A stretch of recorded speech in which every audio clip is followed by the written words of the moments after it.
আসলে এই যে আজকে আমরা এত স্বাধীনভাবে এক জায়গায় জমায়েত হতে পারছি, আমরা যে এত এই স্বাধীন হওয়ার পিছনে কিন্তু আমাদের এই মুক্তিযোদ্ধাদের অবদানটাই সবচেয়ে বেশি।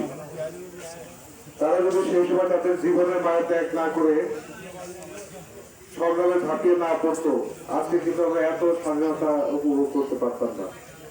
কাজে এই জাতি বা আমরা তাদের কাছে চিরঋণী। এই যে আমাদের মরহুম ইদ্রিস সাহেব, দেখেন কতটুকু সাহসিকতা থাকলে তিনি তৎকালীন পাকিস্তানে ছিলেন বিমান বাহিনীতে।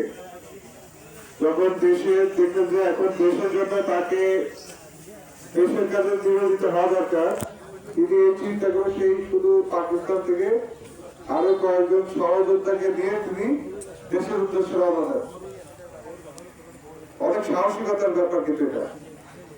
ধরুন আমি একটা চাকরি করি, আমি আমার দেশে যদি চাকরি ফেলে দেশের জন্য চলে যাচ্ছি, খুব কম মানুষের পক্ষে কিন্তু এটা সম্ভব হয়েছে।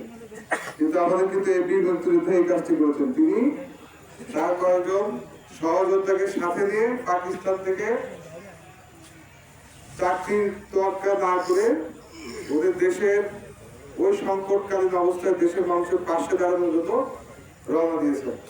এবং আমি যতটুকু শুনেছি, প্রতিমধ্যে তিনি ভারতেও, যেহেতু পাকিস্তানে ছিলেন, ভারতের সাথে তো একটা ইয়া থাকে, পাকিস্তানে যেহেতু চাকরিরত ছিলেন, ভারতের সীমানা যখন আসছিলেন, ভারত তখন তাকে ঠিক দিয়েছিল।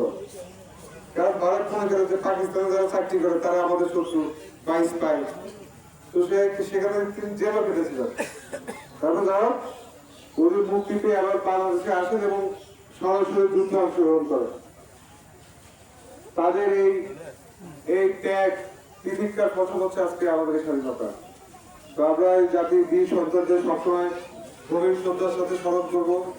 তাদের যেই ত্যাগ, তাদের যে সাহসিকতা, সেগুলি আমরা ধারণ করব এবং আমাদের দেশের কল্যাণের জন্য তাদের যে অনুপ্রেরণা, সেই অনুপ্রেরণার যে শক্তি, সেই শক্তিকে আমরা দেশের মঙ্গলের জন্য কাজে লাগাবো। তো আমরা আশা রাখলাম যে আমাদের বীর মুক্তিযোদ্ধাদের যে স্বপ্ন ছিল একটি চমৎকার একটি রাষ্ট্র গঠন করা, যেখানে মানুষের মাঝে কোনো বৈষম্য থাকবে না, সেই রাষ্ট্র গঠন করার জন্য আমরা সম্মিলিতভাবে চেষ্টা করব।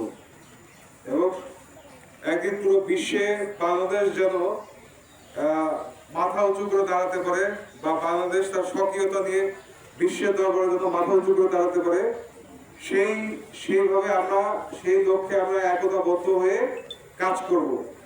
তো আমরা এখানে অনেকে আছেন, আমি বক্তৃতা দীর্ঘায়িত করবো না।